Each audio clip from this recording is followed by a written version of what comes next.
ક્યાં પહોંચ્યા આપણે? દાખલા નંબર 6. શું કે છે? સરસ મજાની બહુ મોટી આખું એક ફકરો રકમ આપેલી છે. વાંચો જોઈએ. ચાલો વાંચીએ. આર્યા, અભિમન્યુ અને વિવેક 3 મિત્રો છે ને? ભોજનના ભાગ પાડે છે. આર્યા 2 સેન્ડવિચ લઈને આવી છે. કેટલી સેન્ડવિચ લાવી છે? 2. એક શાકભાજીની અને બીજી જામની બનેલી છે. અલગ અલગ છે.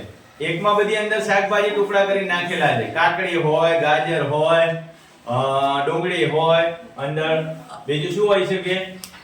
બીટ હોય, એમ ઘણું બધું અંદર એને નાખ્યું હોય. અને જામમાં હોય તો કે કિસાન જામ, ગળ્યો ગળ્યો મસ્ત મજાનો જામ આવે, મીઠું મીઠું. બરોબર? 2 બ્રેડ ચોટાડી અંદર પેક કરી એને ગરમ કરવાની હોય, એની સેન્ડવિચ બની હોય. આ 2 છોકરાઓ તેમનું ભોજન ભૂલી ગયા છે. આર્યા સેન્ડવિચ લઈને આવી છે ભાઈ. આર્યા હું લઈને આવી છે? સેન્ડવિચ લઈને આવી છે. પણ અભિમન્યુ અને વિવેક છે ને, એમનો નાસ્તાનો ડબ્બો ઘરે ભૂલી ગયા છે. તો શું કરીશું? તો કે આર્યા તેની સેન્ડવિચ આપવા તૈયાર થઈ કે કઈ વાંધો નહીં, આજે મારી સાથે તમે સેન્ડવિચ ખાઓ. કેટલી સેન્ડવિચ છે ભાઈ? 2 સેન્ડવિચ હોય, ચોરસ હોય ભાઈ, ધ્યાન રાખજો. બરોબર? આવડી મોટી 2 સેન્ડવિચ હોય. 3 ભાગ કરવાના છે. જો આમે થાય ભાગ, થઈ જાય 3 સરખા ભાગ. આમે થાય 3 ભાગ. અને આમ પણ 3 ભાગ થાય ને? આપણે કોઈ પણ રીતે 3 સરખા ભાગ કરવાના છે. શું કરવાનું છે? કોઈ પણ રીતે 3 સરખા ભાગ કરવાના છે. તો ચલો, તો બધાને સરખા ભાગે મળે એ રીતે આપણે ભાગ પાડીએ. આ 3 ભાગ પાડીએ. આમાંથી પણ 3 ભાગ પાડ્યા. હવે કયો પ્રશ્ન 2 પૂછે છે. 2 પ્રશ્નો આપ્યા છે. પહેલો પ્રશ્ન છે આર્યા તેની સેન્ડવિચ કેવી રીતે વહેંચશે જેથી બધાને એક સમાન ભાગ મળે? તો જો 2 સેન્ડવિચ છે. કેટલી સેન્ડવિચ છે? 2. બધામાંથી એને 1/3 ભાગ, 3 ભાગ પાડે, એમાંથી એક જણાને 1 ભાગ આપે. એટલે ભાગ કેટલા છે? 1/3. 3 ભાગમાંથી 1 ભાગ ચેખણને આપ્યો. બરોબર? 1 ભાગ સંજયને આપશે અને 1 ભાગ રાજેશ પોતે ખાશે. બરોબર? આમાં શું કીધું છે? આર્યા, અભિમન્યુ અને વિવેક. આ 1/3 ભાગ, આ 1/3 ભાગ અને આ 1/, એ જ રીતે આમાં 1/3 ભાગ છે. બંનેના ટુકડા મળશે ને? એક 6 ટુકડા થશે. બંનેમાંથી એક ટુકડો મળશે ને? સમજણ પડે છે ને? જ પડતી. બંનેમાંથી એક ટુકડો મળશે. પણ સરખો ભાગ કયો મળશે? તો કે 1/3 ભાગ મળશે. બધાને ત્રીજો ભાગ મળશે એક સેન્ડવિચમાંથી. બરોબર? બીજો પ્રશ્ન શું કહે છે? દરેક છોકરાને સેન્ડવિચનો કેટલામો ભાગ મળશે? તો બીજા પ્રશ્નમાં એ જ જવાબ છે. દરેક છોકરાને સેન્ડવિચનો કેટલામો ભાગ મળશે? 1/3. પહેલા શું કીધું? તો દરેક છોકરાઓને સેન્ડવિચ કેવી રીતે વેચશે? તો કે સરખા ભાગે વેચશે. બીજાનો જવાબ શું કીધું? તો એ માં લખી નાખો, સરખા ભાગે વેચશે.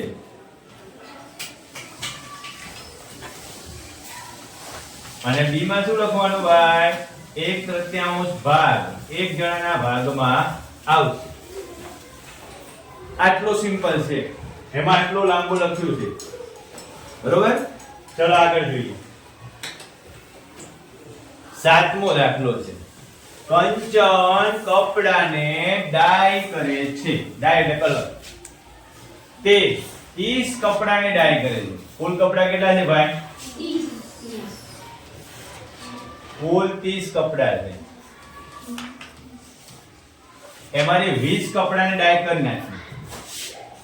ડાય કેટલા કપડાને કરી નાખી? 20.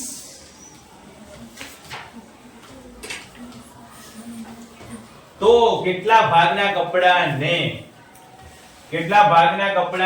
કરી? કેટલા ભાગના કપડા છે? 30 કપડા છે ભાઈ. કેટલા કપડાને ડાય કરી હતી? 20. કેટલા કપડાને ડાય કરી હતી? 20. 0 0 કાઢો. કેટલા ભાગ કપડાને ડાય થઈ ગઈ? 2 ભાગ્યા 3 ભાગ કપડાને ડાય થઈ ગઈ. આ રીતે તમારે દર્શાવવો પડે. બરોબર? આ વાત થઈ 7મા દાખલાની.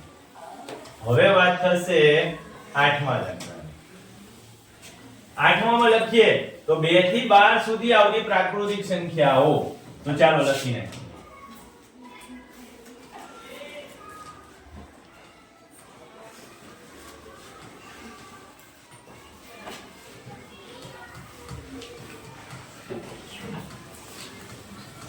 કઈ કઈ સંખ્યા થશે ભાઈ? 2 થી 12 સુધી. તો લખો 2 3 4 5 6 7 8 9 10 11 અને 12. એમાં પણ કંઈક ખાસ તમને પૂછ્યું છે. ખાસ શું પૂછ્યું છે કે કેટલા ભાગની સંખ્યા અવિભાજ્ય છે? કેટલા ભાગની અવિભાજ્ય સંખ્યાઓ છે? તો પહેલા શોધો અવિભાજ્ય સંખ્યાઓ કઈ કઈ છે. જો આ 1, આ બીજું, આ 3, આ 4, આ 5. કેટલા ભાગ છે? 5. આ બધી જ પ્રાકૃતિક સંખ્યાઓ છે 2 થી 12 સુધી. એમાં અવિભાજ્ય સંખ્યાઓ કેટલી છે ભાઈ?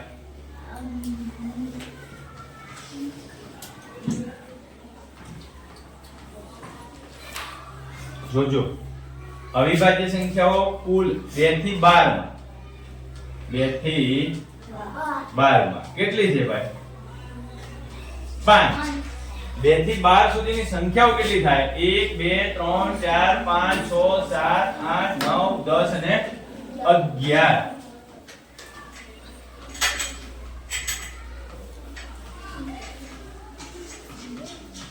કેટલા અંકો થયા? 11. બરોબર?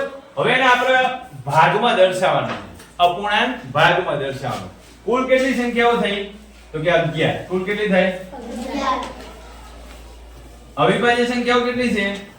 5. આ ભાગ આટલા ભાગ થાય. 5 ભાગ્યા 11 ભાગ અવિભાજ્ય સંખ્યાઓનો છે. શું લખવાનું? તો કે 2 થી 12 સુધી 5 ભાગ્યા 11 સંખ્યાઓ અવિભાજ્ય સંખ્યાઓ દર્શાવે. એટલામો ભાગ અવિભાજ્ય સંખ્યાઓ દર્શાવે છે. સમજાય છે? ફરીથી બતાવો. ઓકે ચાલો બધાને આવડી ગયું. સરસ. 9મો દાખલો છે 101 102 થી 113 સુધીની પ્રાકૃતિક સંખ્યા. લખી નાખો. 102 103 104 105 116 107 108 109 110 111 112 113. હવે તમને અવિભાજ્ય સંખ્યાઓ શોધતા મેં શીખવાડી છે.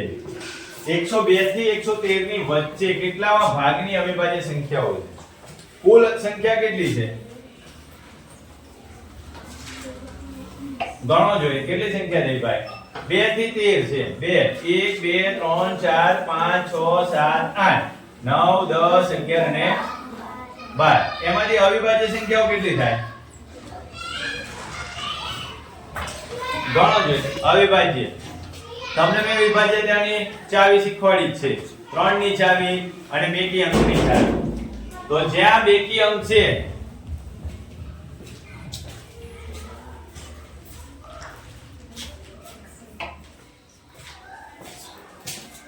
જ્યાં એકમનો અંક જો જ્યાં એકમનો અંક બેકી છે એ બધી અવિભાજ્ય નથી. એ બધી કેવી થાય? વિભાજ્ય થાય. તો આ બધી વિભાજ્ય છે. જેનો સરવાળો 3 થાય, જે અંકોનો સરવાળો આ 1 2 3 આનો 3 થાય, આનો ના થાય, આનો ના થાય. આમાંય 3 થાય બરોબર અહીં 5 6 થઈ જાય અહીંયા 9 થઈ જાય 9 ને 10 થાય ઓકે ચલો તો કઈ કઈ અવિભાજ્ય સંખ્યાઓ થાય 103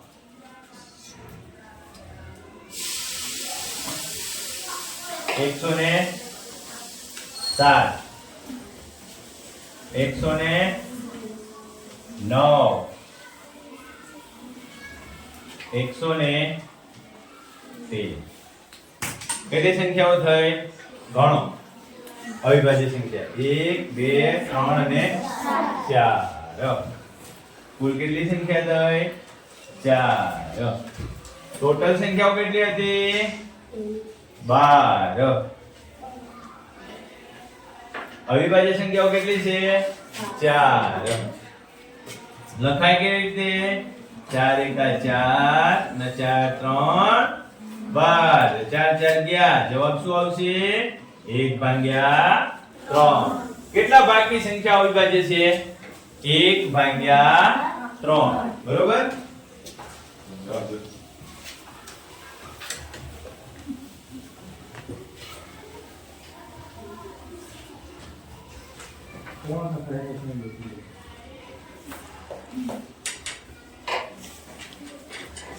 ઓકે 4/12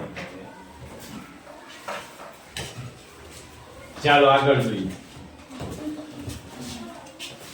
ક્યાં પહોંચે 9મો દાખલો થઈ ગયો હવે થશે 10મો દાખલો 10મા દાખલાની રકમ કોણ વાંચશે હું વાંચી નાખું આપેલા વર્તુળ જેમાં x છે એનો અપૂર્ણાંક શું છે લાવજો ચોપડી વર્તુળ ખોવાઈ ગયું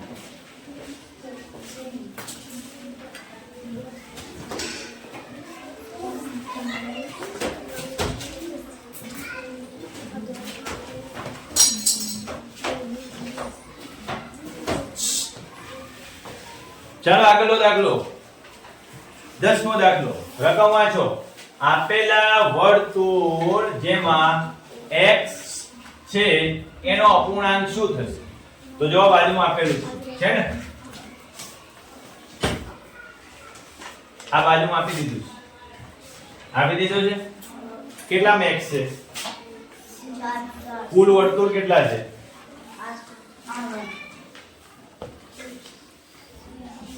કેટલા છે 8 x વાળા વર્તુળ કેટલા છે 4 કેમ લખાય કુલ વર્તુળ નીચે છેદમાં લખવાનું x વાળા ઉપર લખવાનું 4 ના ઘડિયામાં 8 આવશે જો 4 1 4 4 8 4 2 8 4 4 ગયા જવાબ શું આવશે 1/2 કેટલા ભાગમાં x છે તો કે અડધા ભાગમાં 1/2 ભાગમાં વર્તુળમાં x દર્શાવેલો છે ચાલો આગળ આઈ મીંડું છું ચાલો જોઈશું આપણે કયો પ્રશ્ન આયા 11મો ક્રિસ્ટીન 11મા દાખલાની રકમમાં જો ક્રિસ્ટીન ને તેના જન્મદિવસ પર સીડી પ્લેયર મળ્યું શું મળ્યું સીડી પ્લેયર મળ્યું તેણીએ 3 સીડીઝ ખરીદી 3 સીડી ખરીદી આ પ્રકારની સીડીઓ તમે બધા જોઈએ છે હોય ને વચ્ચે હોલ વાળી પ્લાસ્ટિકની સીડી હોય ખરીદી હતી અને 5 બીજી ભેટમાં મળી ભાઈ જો 3 ખરીદી હતી અને 5 ભેટમાં મળી હતી કુલ કેટલી સીડી થઈ 8 સીડી થઈ આ વસ્તુ તમારા મગજમાં ક્લિયર હોવું જોઈએ 3 સીડી એને ભેટમાં મળી અને 5 સીડી એને બીજી ભેટમાં મળી અને 3 ખરીદી આ ધ્યાન રાખજો એના દ્વારા ખરીદી કરેલ સીડીની સંખ્યા અને ભેટમાં મળેલ સીડીની કુલ સંખ્યા કયો અપૂર્ણાંક દર્શાવે ખરીદી કરી હતી કેટલી ખરીદી જો 3 સીડી ખરીદી 3 ભેટમાં કેટલી મળી 5 અહીંયા હું કહે છે કે ભેટમાં મળેલ સીડીની કુલ સીડીની સંખ્યાનો કયો અપૂર્ણાંક થાય કુલ સીડી એટલે કેટલી સીડી આવશે? કુલ સીડી એટલે 8. ભેટમાં કેટલી મળી હતી? 5. ભેટમાં કેટલી મળી હતી? 5. એટલે ઉપર કેટલા લખવાના? 5. એટલે 5 ભાગ્યા 8 આ અપૂર્ણાંક આવશે. ઉકેલમાં તમારે લખવાનું ભેટમાં મળેલ સીડીની સંખ્યા કુલ સીડીની સંખ્યાનો અપૂર્ણાંક ભાગ. તો કયો ભાગ આવશે? 5 ભાગ્યા 8. બરોબર સમજાય છે? તો આપણે